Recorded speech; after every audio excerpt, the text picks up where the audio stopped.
नमस्कार दोस्तों, आज की वीडियो काफी इंटरेस्टिंग होने वाली है बिकॉज आज हम डिस्कस करने वाले हैं यूएसए, मिडिल ईस्ट और ऑयल के बारे में। देखो, एक कुछ जियोपॉलिटिकल एक्सपर्ट्स का ऐसा मानना है कि यूएसए जो है ना, वो अब बहुत ज्यादा एनर्जी इंडिपेंडेंट हो चुका है और अब उसको दूसरी कंट्रीज से ऑयल खरीदने की, क्रूड ऑयल खरीदने की जरूरत नहीं पड़ेगी। तो जो यूएसए की डिपेंडेंस है मिडिल ईस्ट के ऊपर, वो बिल्कुल खत्म हो गई है और इसीलिए यूएसए अब इसराइल को इतना ज्यादा सपोर्ट करने लगा है।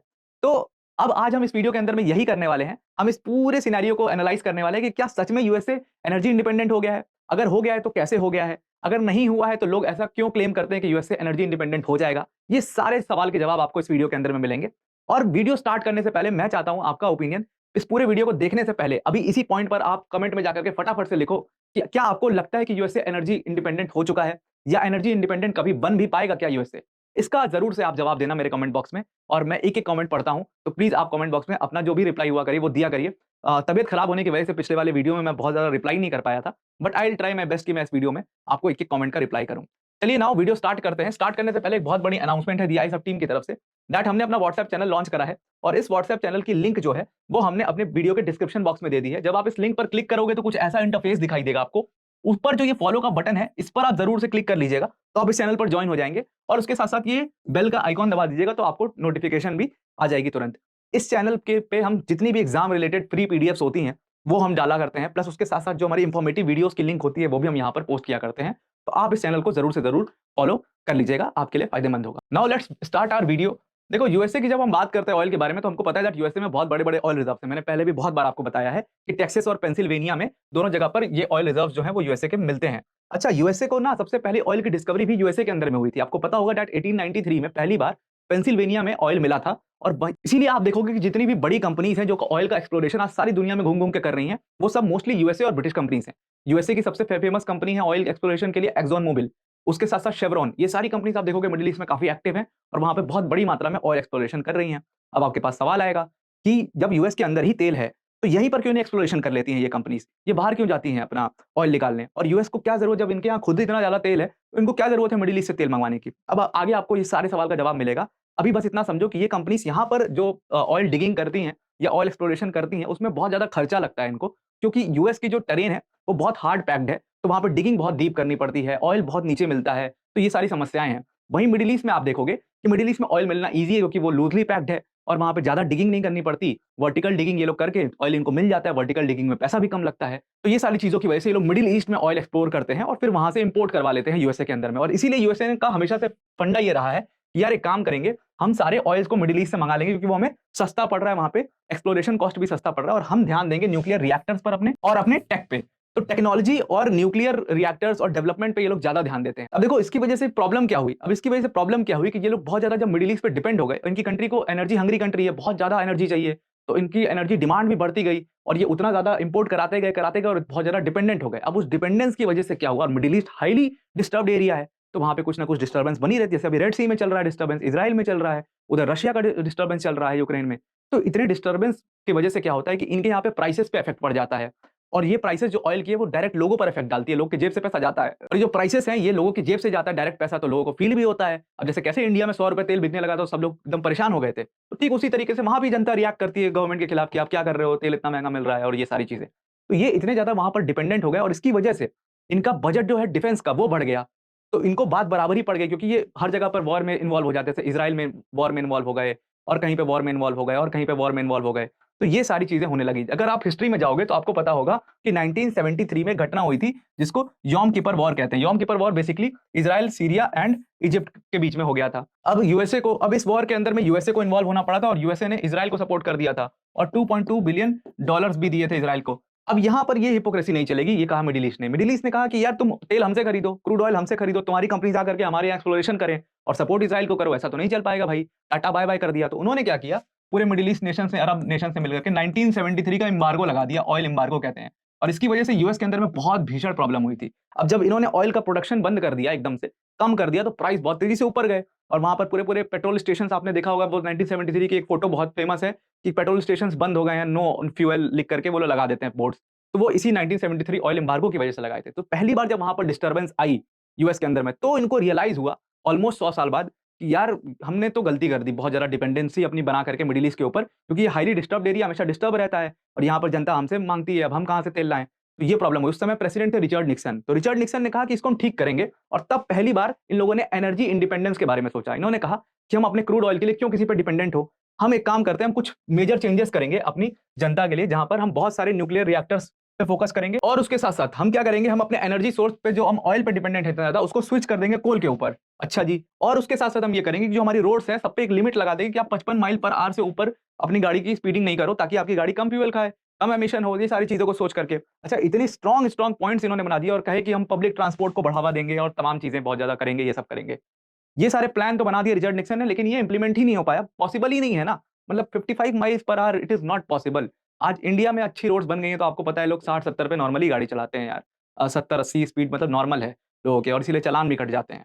तो वहाँ पे यूएस में जहाँ उस टाइम पे इतनी अच्छी रोड्स और सारी चीज़ें, सारी सुविधाएँ थी, तो लोग कहाँ इस चीज़ को मानते। तो ये रिचर्ड निक्सन का जो प्लान था, ये पूरी तरीके से फेल हो गया और फिर भी इनकी डिपेंडेंस जो है वो बनी रही। हालाँकि बाद में जो एम्बार्गो लगा था वो इन्होंने अपनी डिप्लोमेसी को यूज़ करके हटवा लिया, फिर से ऑयल के प्राइसेस नॉर्मल चेक में आ गए। लेकिन एक चीज़ इनके दिमाग में यहाँ से 73 से बैठ गई थी कि हमें किसी तरीके से एनर्जी इंडिपेंडेंट बनना ही होगा, अदरवाइज़ हमारे लिए आगे चल कर के बहुत प्रॉब्लम होने वाली है। और ये सिर्फ एक इंस्टेंस नहीं था जब यूएसए इतना बुरा फँसा था, इसके अलावा भी वो अभी आपको पता है दैट इराक में फँस गया था। सद्दाम हुसैन वाला जो पूरा केस हुआ था, जहाँ पे सद्दाम हुसैन ने सऊदी अरेबिया के ऊपर अटैक करने वाला था और मतलब अपनी फोर्सेस लगा भी दी थी। तो सऊदी अरेबिया को यहाँ सपोर्ट करने के लिए यूएसए ने यहाँ पर इराक में अपनी फोर्सेस को भेजा बहुत सारा, और कहते हैं कि $5 बिलियन यूएसए ने फूंक दिए इस पूरे वॉर के अंदर में, इराक के अंदर में। सद्दाम हुसैन की सरकार गिरा दी यहाँ पे, उसको पकड़ लिया। और उसके बाद जो नई गवर्नमेंट आई उसके साथ इन्होंने डील करी। जो नई गवर्नमेंट ने डील किया किसके साथ? एक्सॉन मोबिल के साथ, और उसके साथ शेवरॉन के साथ। इन दोनों कंपनीज, ये दोनों कहाँ की कंपनीज हैं? ऑब्वियसली ये दोनों यूएस की कंपनीज हैं। इनके साथ डील साइन होती है कि ऑयल का एक्सप्लोरेशन यहाँ पर इराक में करेगी, और उस पूरे डील को कौन देख रहा था? यूएस देख रहा था ऊपर से, और वही सारी चीजें करवा रहा था पूरे इराक के अंदर में। तो यहाँ पर भी, लेकिन बात मुद्दे की ये है कि यहाँ पर भी आपको $5 बिलियन फूकने पड़े।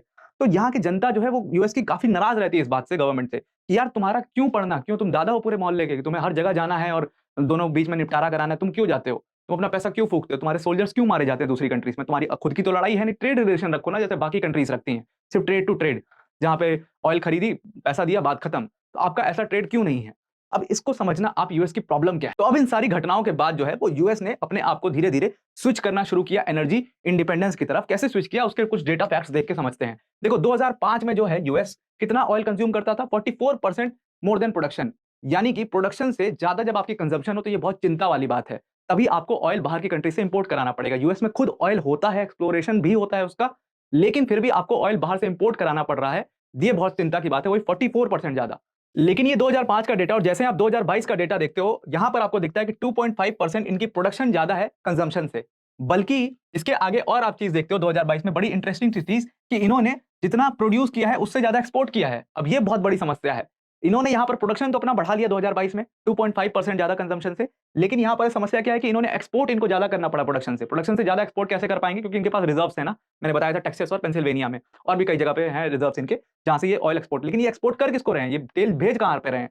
एक्चुअल में ये अपने रिजर्व्स इनके बहुत ज्यादा डिप्लीट हुए हैं, क्योंकि 2022 में जब से रशिया यूक्रेन का वॉर चल रहा है, उधर इजराइल वाला इशू चल रहा है, तो अब यहां पर क्या हुआ? मिडिल ईस्ट की कंट्रीज ने क्या किया था? मिडिल ईस्ट की कंट्रीज ने कहा कि हम प्रोडक्शन कम कर देंगे, हम क्यों प्रोडक्शन ज्यादा करें? प्राइस शूट हो रहा है, हमको फायदा हो रहा है। तो प्राइस को चेक में रखने के लिए यूएसए को अपना ऑयल बाहर मार्केट में निकालना पड़ रहा है, ताकि प्राइस ऊपर ना जाए और इनकी जनता जो है वो गुस्सा ना हो जाए। इस वजह से यूएसए उसको फिल अप करने के लिए ये सारी चीजें कर रहा है, वो बहुत बड़ी मात्रा में ऑयल एक्सपोर्ट कर रहा है। अच्छा, जिन कंट्रीज को ये सपोर्ट करता है उसको भी तो ऑयल चाहिए, तो उनको ऑयल दे रहा है। उनको ऑयल कौन देगा? यूएस देगा, और कौन देगा? तो ये सारी प्रॉब्लम्स है यूएस के अंदर में। अच्छा, 2010 में आप देखो कि इंपोर्ट इनका जो था वो 9.4 मिलियन बैरल्स पर डे था, और वहीं पर 2020 में ये कम होकर के 6 लाख हो जाता है। ऐसा कैसे पॉसिबल है? इतना कम कैसे हो सकता है? जबकि 2010 से आगे 2020 में जब आप जाओगे तो आपकी पॉपुलेशन भी बड़ी होगी, आप ज्यादा मॉडर्नाइज भी हुए होगे, और एनर्जी की नीड हुई होगी। तो एनर्जी की नीड जब ज्यादा हुई है तो कम कैसे हो गया कंजम्पशन? ये बात समझने वाली है। एक्चुअल में ये पूरा गेम जो आप नंबर्स का चेंजेस देख रहे हो ये इतने सालों में, ये एक्चुअल में इसलिए पॉसिबल हो पाया क्योंकि यूएसए के अंदर शेल रिवॉल्यूशन हो गया 2007 के अंदर में। अच्छा, 2007 में शेल रिवॉल्यूशन ने पूरे यूएसए की तस्वीर बदल के रख दी। ये शेल रिवॉल्यूशन बेसिकली क्या था कि पहले यूएसए में जो मैंने आपको बताया था कि तेल को डिग करना बहुत मुश्किल था, क्योंकि वर्टिकल डिगिंग ये लोग करते थे। अब शेल रिवॉल्यूशन में हॉरिजॉन्टल डिगिंग करते हैं इसमें, और हॉरिजॉन्टल डिगिंग से क्या पता चला कि यूएसए में तेल निकालना आसान हो जाएगा। अब ये शेल रिवॉल्यूशन से क्या होगा कि ये लोग हॉरिजॉन्टल डिगिंग करना शुरू कर देंगे, और हॉरिजॉन्टल डिगिंग से क्या होगा, आसान भाषा में आप समझो तो मतलब तेल निकालना यूएसए में आसान हो जाएगा मिडिल ईस्ट के मुकाबले। तो इसलिए इनको ज्यादा तेल अपने यहाँ पर ये प्रोड्यूस कर पाएंगे। तो वही नंबर चेंजेस आपको दिख रहे हैं, और ऐसा हुआ भी। आप ग्राफ में देखो अगर, तो ये देखो 2006 के बाद से आप देखो कि यहाँ से ये तेल के ग्राफ देखो पूरा ऊपर जा रहा है एकदम, किस तरीके से जबरदस्त इन्होंने प्रोडक्शन शुरू करा। लेकिन फिर भी प्रॉब्लम यहाँ पर यूएस के अंदर एक प्रॉब्लम फिर भी है। अच्छा, तो ये ग्राफ देख करके ये तो साफ पता चल रहा है कि ठीक है, इनका प्रोडक्शन काफी ज्यादा इन्होंने बढ़ाया 2006 के बाद से, शेल रिवॉल्यूशन के बाद से, और इन्होंने एक्सपोर्ट भी ज्यादा करा, तो दैट मींस कि ये एनर्जी इंडिपेंडेंट हो गए हैं। अगर एनर्जी इंडिपेंडेंस की आप डेफिनेशन निकालो उसको डिकोड करके, तो क्या निकलती है कि आपका प्रोडक्शन जो है वो आपके कंजम्पशन से ज्यादा हो और आपकी एक्सपोर्टिंग भी आपकी इंपोर्टिंग से ज्यादा हो, मतलब आप जितना इंपोर्ट करा रहे हो उससे ज्यादा एक्सपोर्ट कर रहे हो। दैट मींस कि हाँ, आप एनर्जी इंडिपेंडेंट हो, तभी तो आप एक्सपोर्ट करो, दूसरी कंट्रीज को दे रहे हो जब आपके पास ऑप्टिमम खुद के लिए है। यही तो बात बनती है ना। अच्छा, एक सवाल आपके दिमाग में और भी आएगा कि एक्सपोर्ट और इंपोर्ट ये दोनों एक साथ कैसे हो सकता है सेम चीज का? अरे यार, जब तुम्हारे पास तुम ऑयल को एक्सपोर्ट कर रहे हो, दूसरी कंट्रीज को बेच रहे हो, तो तुम दूसरी कंट्री से फिर ऑयल सेम चीज खरीद क्यों रहे हो, इंपोर्ट क्यों करा रहे हो? खुद का ऑयल यूज कर लो खुद की कंट्री में। तो ऐसा नहीं हो सकता यूएस में, और यही दूसरी वाली जो डेफिनेशन है, यही यूएस के लिए एक समस्या बन गई है, और इसी वजह से यूएस सेल्फ डिपेंडेंट नहीं हो पा रहा है। क्यों नहीं हो पा रहा है उसका रीजन समझना। देखो, ऑयल की ना दो क्वालिटी, क्वालिटी कैसे डिफाइन होती है, दो चीजों पर के बेस पर, एक तो उसके वेट के बेस पर और एक उसके स्वीटनेस के बेस पर। देखो, जितना कम वेट होगा, ठीक है, उतना अच्छा मतलब ऑयल होगा, और उसके वेट के हिसाब से उसको डिफाइन किया जाता है उसका यूज कहां होगा, कि वो पेट्रोलियम में यूज होगा या जेट इंजन में यूज होगा या डीजल की तरह यूज किया जाएगा, उसका क्या प्रोडक्ट निकलेगा, वो वेट पे बहुत ज्यादा डिपेंड करता है। अच्छा, दूसरी चीज स्वीटनेस पे डिपेंड करता है, मतलब जितना ज्यादा स्वीट होगा ऑयल, उतना ज्यादा उतना कम उसमें सल्फर कंटेंट होगा, जो कि खराब बात है ऑयल के लिए। तो यूएस का जो ऑयल है वो एक्चुअल में उसका वेट भी कम है और उसमें कम स्वीटनेस, और इसीलिए कहा जाता है कि यूएसए का जो ऑयल है वो काफी अच्छी क्वालिटी का ऑयल है, लेकिन यूएसए उस ऑयल को यूज ही नहीं कर सकता। उसकी प्रॉब्लम ये है क्योंकि वो हमेशा से ऑयल बाहर की कंट्री से एक्सपोर्ट करवाता रहा है। अब बाहर का जो ऑयल है वो मोस्टली मिडिल ईस्ट से आता है, और मिडिल ईस्ट का जो ऑयल है उसका वेट भी ज्यादा है, उसमें स्वीटनेस भी ज्यादा है, और इस वजह से जो रिफाइनरीज बनाई है पूरे यूएस के अंदर में, वो सारी रिफाइनरीज उस ऑयल के हिसाब से बनाई गई हैं। तो इस ऑयल पे वो रिफाइनरीज सेट ही नहीं है। तो जब ये रिवॉल्यूशन हुआ, उसके बाद से इतनी रिफाइनरीज है नहीं यूएसए में जो इस ऑयल को झेल पाए, मतलब यूएस वाले ऑयल को झेल पाए, क्योंकि इसका वेट कम होता है और स्वीटनेस भी कम होती है, तो इसलिए इसको रिफाइन करना मुश्किल होता है उन रिफाइनरीज में। और वहीं पे मिडिल ईस्ट का जो तेल है, उसको रिफाइन करना आसान होता है उनके लिए। तो इसलिए सारी रिफाइनरीज मिडिल ईस्ट के तेल को मंगवाती हैं अपनी कंट्री में, ये यूएस ये करता है, और फिर उस तेल को यूज करता है रिफाइन करके। बल्कि जो अपना तेल उसके यहाँ पर खुद हो रहा है, उस तेल को बाहर बेचता है, जहां पर अच्छी रिफाइनरीज है जो उस ऑयल को रिफाइन कर पाए। अब इसीलिए रिफाइनरी वाली समस्या की वजह से यूएसए जो है वो हमेशा मिडिल ईस्ट पर डिपेंडेंट रहने वाला है अपने ऑयल को लेकर के। ना वो इतनी जल्दी एनर्जी सोर्स को स्विच कर पाएगा, ना वो बहुत बड़ी बड़ी रिफाइनरीज जल्दी जल्दी बना पाएगा जहां पर वो अपने ऑयल को रिफाइन कर पाए। हाँ, हालांकि इसमें काम चल रहा है, रिफाइनरीज बहुत तेजी से बन रही है जहां पर सिर्फ यूएस का ऑयल खुद ही वो रिफाइन करके अपने कंट्री में यूज कर पाए, लेकिन अभी उसमें टाइम लगेगा, और इसीलिए यूएसए को मिडिल ईस्ट से ऑयल मंगवा करके अपनी रिफाइनरीज में रिफाइन करके उसको यूज करना पड़ता है। तो एक तो बहुत बड़ी समस्या ये हो गई है, जो तेल का फर्क है। दूसरी समस्या ये है यूएस के अंदर में कि कनेक्शन जो है वो बहुत खराब है। मतलब जो ऑयल मिलता है वो आपको देखोगे कि वेस्ट साइड में मोस्ट ऑफ द रिफाइनरीज हैं, और वो वेस्ट साइड में जो रिफाइनरीज हैं वो बहुत अच्छे से कनेक्टेड हैं जो ऑयल फील्ड्स हैं उनके साथ। लेकिन जो ईस्ट साइड की रिफाइनरीज हैं, उनको ऐसा लगता है कि हम अपना ऑयल की डिगिंग करके और फिर उसको रिफाइन करें, उससे अच्छा ये है कि हम बाहर से तेल मंगवा लेते हैं, वो हमें ज्यादा सस्ता पड़ता है। और इसीलिए यूएस जो है इस कनेक्शन प्रॉब्लम की वजह से भी हमेशा एक एनर्जी डिपेंडेंट देश रहने वाला है। देखो, एनर्जी इंडिपेंडेंट होना इतना ईजी नहीं है यूएसए के लिए एट प्रेजेंट टाइम। मैं प्रेजेंट टाइम की बात कर रहा हूँ, फ्यूचर में क्या होगा वो दैट डिपेंड्स, क्योंकि इंफ्रास्ट्रक्चर बहुत तेजी से डेवलप करता है यूएसए का।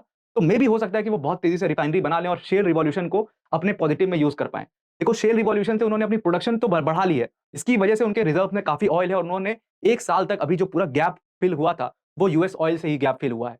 जो पूरा वॉर चल रहा है, पूरा रेड सी वाला जोन डिस्टर्ब चल रहा है, उन सब में पूरा फिलअप करने के उन सारी चीजों को यूएसए ने अपने जो रिजर्व्स हैं उसको डिप्लीट किया, बहुत तेजी से पूरे मार्केट में ऑयल निकाला है, तब इसीलिए प्राइस जो है बहुत ज्यादा हाई नहीं जा रहा है। तो ये एक बहुत बड़ा रीजन है कि यूएसए प्राइस को चेक में रखता है अपने रिजर्व्स की वजह से, और वो रिजर्व्स कैसे बनते हैं, इनके प्रोडक्शन से बनते हैं। लेकिन ये दोनों प्रॉब्लम्स इतनी बड़ी हैं यूएसए के लिए कि वो अभी आने वाले कुछ सालों तक हमेशा एनर्जी के लिए, यानी कि क्रूड ऑयल के लिए डिपेंडेंट रहने वाला है मिडिल ईस्ट के ऊपर। आई होप आपको ये पूरा मुद्दा समझ में आ गया होगा, यूएस की ऑयल डिपेंडेंस समझ में आ गई होगी। आज की वीडियो में इतना ही। Thank you and have a nice day.